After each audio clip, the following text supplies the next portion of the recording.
Hello everyone and welcome to our English lesson. Now this will look a little bit different to how I do it in school. I've not got my visualiser, my printer's run out of ink, so I'm having to do everything a little bit ad-lib, making it up as I go along. So parents, actually, this is a great chance at the moment to show you how you can do things at home if you haven't got access to a printer and all the things that we're lucky enough to have in our school. I'm going to start off by saying some sentences from our story of Goldilocks and the Three Bears, and I'd like you to see if you can guess who said these things. The clue will be in the voices that I use. Are you ready?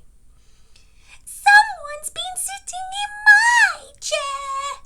Who do you think that was? That's right, that was Baby Bear. Who could have said this? Right everyone, I've made some porridge. Let's go for a nice walk together while it cools down. That's right, that was Mummy Bear. Who might have said something like this? Oh dear, I've made such a bad choice. I am never ever going to that house ever again. That's Goldilocks, well done. And who might have said something a little bit like this? Someone's been sleeping in my bed. That one was Daddy Bear, and the clue that one was Daddy Bear was, by the big scary voice that I tried my best to use. Now, what we're going to think about today as part of our English work is we're going to see if we can have a go at thinking about what the bears might have said in the story.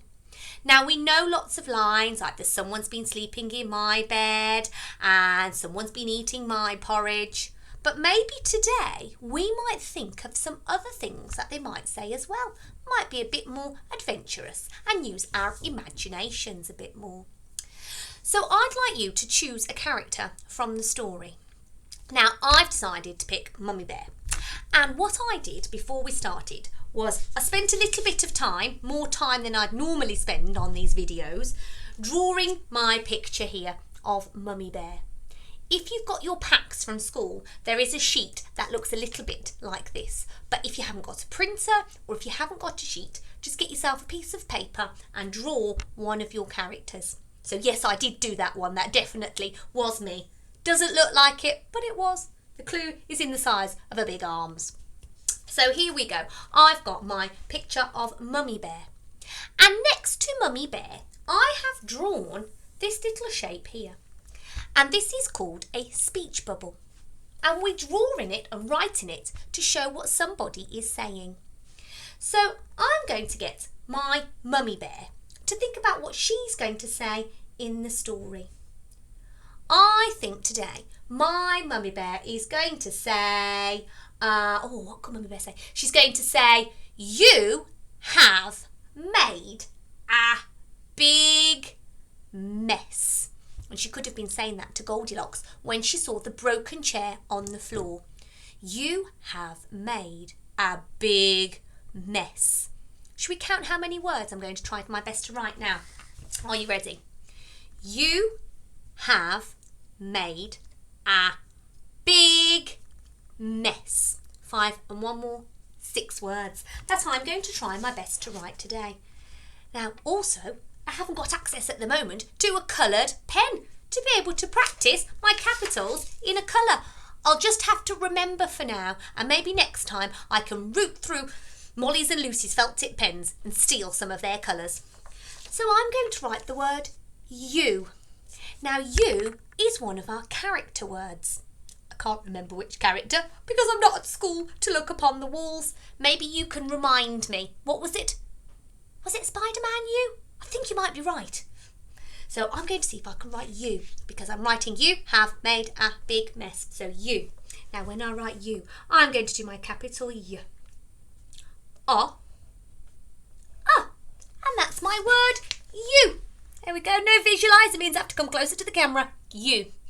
And now I'm going to write the word have. Now have would be one of my red words because if I try to sound out the word have, I can hear av. But when I write it, it looks a little bit different. I will do the av like this. Av. But at the end of that, I'm going to pop an upon the end, and that is how you spell the word have. You have made was my next word. Now I can use some sounds. Aid to sound it out. Made. Made. Let me show you. This is where it might get a bit tricky. Made. A. D. With an E on the end. And this is something which we'll learn later called a split digraph. Split special friends there. Together they make the A sound, but they're so chatty they have to be split up with a friend. So this would be A D. Made. You have made a. Easy. Big. You can use your sounds for big. B, E, G. B, E, G. You have made a big mess. Mess. Well done. S. I'm just going to put another one at the end, because sometimes at the ends of words you might see the t s sounds together, just making the one s. S. I'm going to pop my full stop at the end. If you're at home and you've got some colours, you might see if you can use a colour to do your full stop. I've just forgotten to get my colours today, and I'm not going to run off and find it now, as I might get distracted on the way with a cup of tea. So here we go. You have made a big mess. I'm not actually sure if she would be smiling now, but who knows.